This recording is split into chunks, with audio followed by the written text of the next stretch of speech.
The day I realized my memory was failing me did not arrive with drama or panic. It arrived quietly, like a forgotten name hanging in the air between two people who both pretended not to notice. I was standing in a grocery store, staring at a familiar face. We smiled at each other with the polite warmth of strangers who knew they were not strangers. I knew this person. I knew their laugh, their voice, the way they leaned slightly to the left when they listened. But their name was gone. Not hiding. Not delayed. Gone. I walked home that evening feeling older than I was. Not because of age, but because forgetting feels like losing pieces of yourself. Memories are not just facts. They are proof that you were there.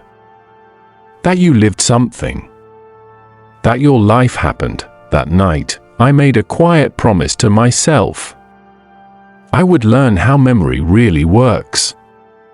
Not the complicated scientific version filled with difficult words, but the human version. The version that lives inside everyday moments. The version that anyone, anywhere, could use. This is not a story about becoming perfect. It is a story about becoming present. Because memory does not begin in the brain. It begins in attention. I used to believe memory was something you either had or did not have. Some people were born sharp. Others were born forgetful. That belief followed me from school into adulthood. When I forgot things, I blamed my brain. When others remembered everything, I called them lucky. Then one morning, something small changed everything. I was sitting at a cafe, watching people walk by. A man passed the window carrying a cup of coffee, his eyes tired, his shoulders heavy. A woman followed him, talking with her hands, laughing as if the world had never disappointed her. A child ran ahead, turning back every few steps to make sure the adults were still there. Without trying, I remembered all of them. Their faces. Their movements. The feeling of that moment, it hit me then. I had not tried to remember. I had simply been fully there. That was the first lesson, though I did not know it yet. Memory follows attention like a shadow. When you are half present, your memories are half formed. When you rush through moments, your brain does the same. I began to test this idea in my daily life. When someone spoke to me, I stopped preparing my reply. I listened. Not politely. Completely. I noticed the sound of their voice, the pause between words, the emotion hiding behind their sentences. Suddenly, I remembered what they said days later without effort. At the grocery store, I stopped thinking about my phone. I touched the fruit. I smelled the bread. I looked at labels as if they were tiny stories.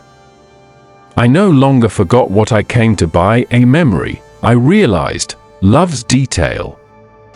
The more senses you invite into a moment, the more doors your brain builds to return to it later. I once met an old teacher at a bus stop. He recognized me immediately. I felt embarrassed that I had forgotten his name again.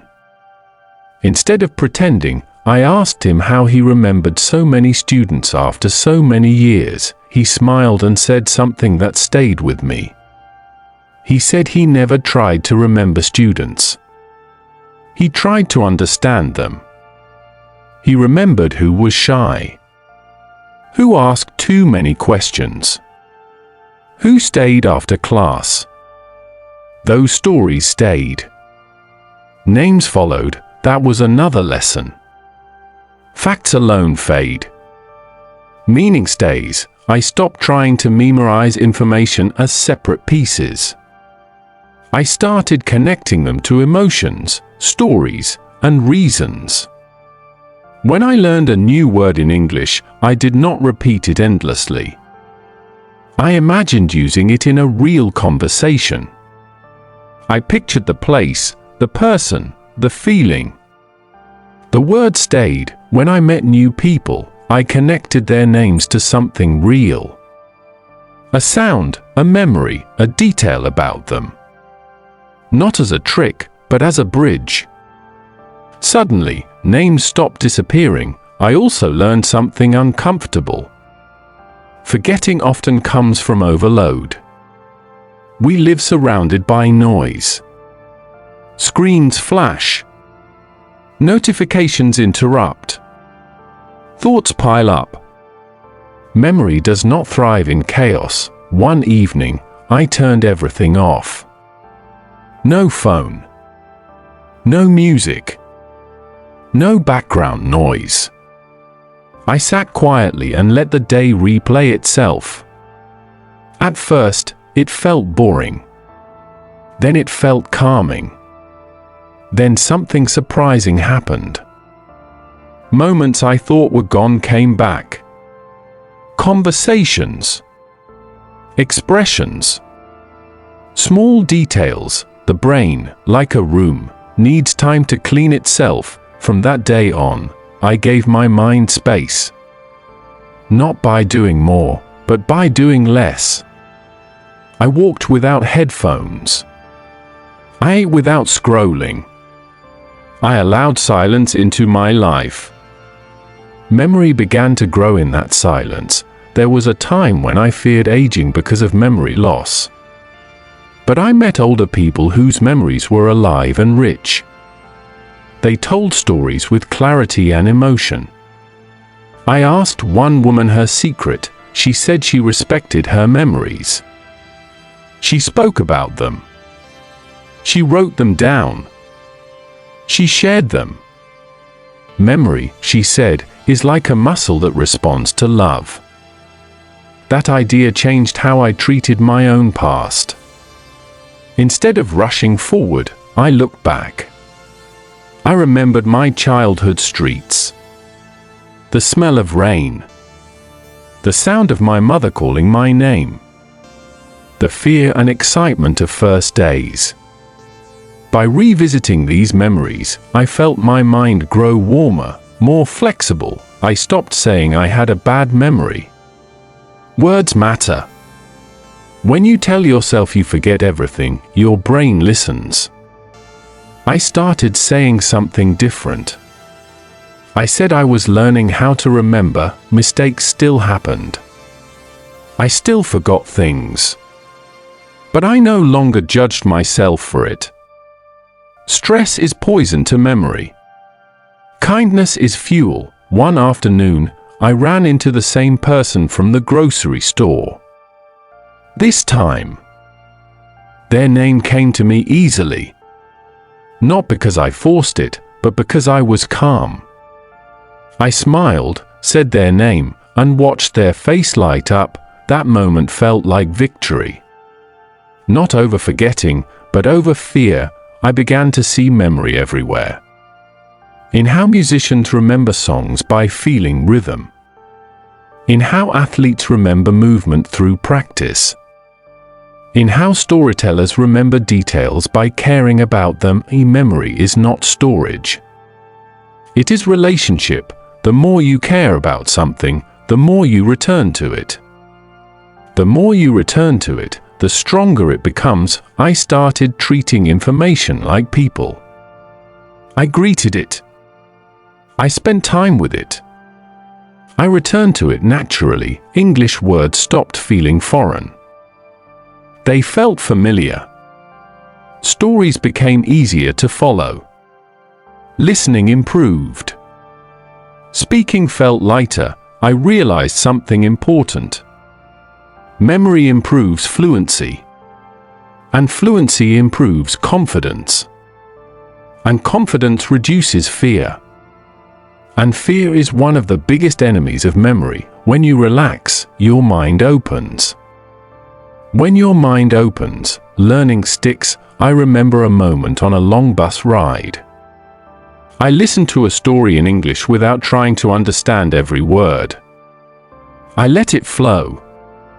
Later, I realized I remembered the story clearly. The scenes, the emotions, even phrases. Understanding does not come from force. It comes from trust. The brain is not lazy. It is selective. It remembers what feels alive. So I made my learning alive. I laughed while learning. I imagined scenes. I talked to myself. I told stories out loud. Memory followed. I stopped multitasking. I did one thing at a time. Slowly at first. Then with more confidence. The result surprised me. I finished tasks faster. And I remembered them. Memory likes respect. I also learned the power of rest. Sleep is not wasted time. It is memory's workshop. When I slept well, I remembered more. When I rushed through nights, my days became foggy. I treated sleep like a friend, not an enemy. Over time, I noticed something beautiful. Remembering everything was never the goal. Remembering what matters was. You do not need a perfect memory. You need a meaningful one. The more present you become, the richer your memories feel. Life slows down. Moments stretch. Days feel full. Now, when I forget something, I smile. It reminds me to come back. To listen. To feel. To live. If you want to remember more, do not chase memory. Invite it. Give your attention. Give your time. Give your kindness. Your brain is not broken. It is waiting, and if you are learning English through stories like this, remember that every sentence you truly enjoy becomes part of you. Not because you forced it, but because you felt it. I share stories like this every day. Subscribe so you don't miss the next one.